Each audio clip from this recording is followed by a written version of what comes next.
வணக்கம் நண்பர்களே, இன்னைக்கு நம்ம 5 மினிட் சீரிஸோட எபிசோட் 7ல இருக்கோம்.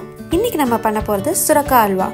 அதுக்கு தேவையான பொருட்கள்: ஒரு மீடியம் சைஸ் சுரக்காய், சர்க்கரை, நெய், பால், முந்திரி, திராட்சை, ஏலக்காய். வாங்க எப்படி செய்கிறதுன்னு பார்க்கலாம். ஸோ முதல்ல சுரக்காவை கழுவிட்டு அது தோல் சீவி எடுத்துக்கோங்க. அதுக்கப்புறமா தோல் சீவி எடுத்ததுக்கப்புறமா அதை நம்ம திருவ போகிறோம். இந்த சுரக்காயில் பார்த்திங்கன்னா vitamin C, vitamin B, sodium, iron, potassium, இந்த மாதிரி நிறைய விட்டமின்ஸ் அண்ட் மினரல்ஸ் இருக்கிறதுனால இது நமக்கு சோர்வை போக்கி ரொம்ப நேரத்துக்கு சுறுசுறுப்பாகவும் புத்துணர்ச்சியாகவும் இருக்க வைக்குங்க. இப்போ நம்ம தோல் சீவியாச்சு. இதை கட் பண்ணிவிட்டு திருவிக்கலாம். ஸோ கொஞ்சம் திருவல் கொஞ்சம் பெருசாக இருக்க மாதிரி பார்த்துக்கோங்க. இப்போ திருவி எடுத்துக்கிட்டதுக்கப்புறமா ஒரு பேனில் கொஞ்சமாக நெய் போட்டு நம்ம திருவின சுரக்காயை போட்டு நல்லா வதக்கிக்கலாங்க. ரொம்ப நேரம் வதக்கணும்னு கிடையாது, கொஞ்சம் லைட்டாக அந்த பச்சை வாசனை போகிற வரையும் நல்லா வதக்கி எடுத்துக்கோங்க.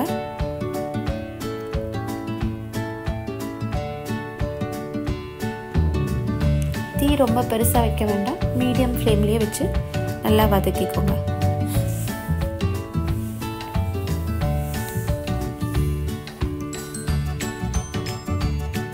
இந்த சுரக்காயில் பார்த்திங்கன்னா நிறைய நீர் சத்து இருக்கிறதுனால இந்த வெயில் காலத்துக்கு ரொம்ப நல்லது. வதக்கின சுரக்காயை ஒரு தட்டில் எடுத்து வச்சுருங்க. மறுபடியும் இன்னும் கொஞ்சம் நெய் போட்டு நம்மளோட முந்திரி திராட்சை இருக்குது இல்லைங்களா, அதை வறுத்து எடுத்துக்கலாம். இது நம்ம கடைசியாக அல்வா ரெடி பண்ணதுக்கப்புறம் கடைசியாக மேலே போட போகிறோம். அது திராட்சை பார்த்திங்கன்னா இந்த பலூன் மாதிரி அப்படியே எழும்பி வரும், அதுதான் கரெக்டான பதம். அதுக்கப்புறமா அதை எடுத்து நீங்கள் மாற்றிட்டு நம்ம 1/2 லிட்டர் பால் வச்சுருந்தோம் இல்லைங்களா, அந்த பாலை நல்லா ஊற்றி கொதிக்க வைங்க. வேறு பாத்திரத்தில் ஊற்றுறோன்னு இல்லை, அதே கடாயிலேயே நீங்கள் பண்ணிக்கலாம். பால் பார்த்திங்கன்னா இப்போ நல்லா கொதிக்கு கொஞ்சம் கெட்டிப்பட ஆரம்பிக்கும். அந்த சமயத்தில் நம்ம என்ன பண்ண போகிறோம்னா, நம்ம தனியாக எடுத்து வச்சுருந்தோம் இல்லைங்களா வதக்கி உங்களோட சுரக்காயை, அது கூட இதை ஆட் பண்ண போகிறோம். இதை சேர்த்து நல்லா கலந்து விடுங்க.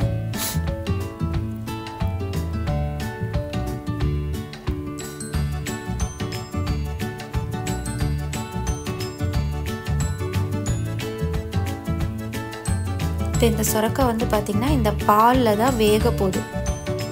நல்லா கலந்து விட்டதுக்கப்புறமா கொஞ்ச நேரம் நம்ம மூடி போட்டு மூடி வச்சுருங்க. இப்போ பாருங்கள், நம்ம முதல்ல ஊற்றின பால் அளவோடு கொஞ்சமாக சுண்டிருக்கு, ஆனால் பால் இன்னும் இருக்குது. இன்னும் கொஞ்ச நேரம் மூடி வச்சு சுரக்காவை நல்லா வேக விடலாம் பால்லையே. அப்பப்போ திறந்துட்டு ஒரு நிமிஷத்துக்கு ஒரு தடவை திறந்துட்டு கலரி விடுங்க. இப்போ பாருங்கள், பால் அப்படியே சுண்ட ஆரம்பிக்குது. இன்னொரு ஒரு நிமிஷம் அதே மாதிரி மூடி போட்டு திறந்து எடுக்கலாம். இப்போ பார்த்திங்கன்னா பால் எல்லாம் கொஞ்சம் சுண்ட ஆரம்பிச்சிருக்கு.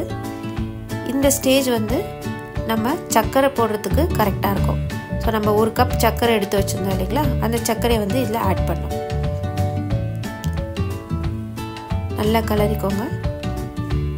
இப்போ நம்ம சர்க்கரை போட்டதுனால மறுபடியும் கொஞ்சமாக தண்ணியை விட ஆரம்பிச்சிடும். இது நல்லா கெட்டிப்படுற அளவுக்கு மறுபடியும் நீங்கள் நல்லா கொஞ்சம் மீடியம்லேருந்து ஹை ஃப்ளேமுக்கு நடுவில் வச்சு கலரிக்கலாம். கலர் நீங்கள் வேணும்னா போட்டுக்கலாம், உங்களுக்கு அது ஆப்ஷனல். நான் லைட்டாக ஆரஞ்சு கலர், எல்லோயிஷ் ஆரஞ்சு போட்டிருக்கேன்.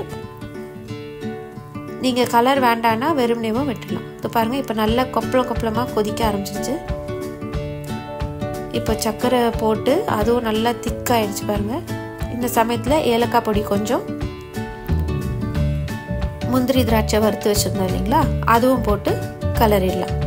இப்போது கொஞ்ச நேரத்தில் பார்த்திங்கன்னா நம்ம அல்வா அப்படியே கலரும் போது கடாய் விட்டு வர ஆரம்பிக்கும். நம்ம எப்படி கரண்டியை திருப்புறோமோ அதே மாதிரி வர ஆரம்பிக்கும். அதுதான் கரெக்டான ஸ்டேஜு. இப்போ நம்ம அல்வா சுட சுட அல்வா ரெடி ஆயிடுச்சு.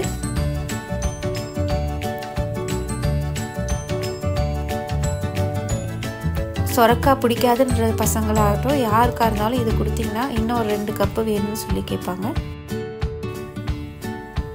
Thanks for Sudha. பிரியம் சேனலுக்கு மறக்காமல் லைக், ஷேர், சப்ஸ்கிரைப் பண்ணுங்கள். அப்புறம் உங்கள் கமெண்ட்டை சொல்லுங்கள்.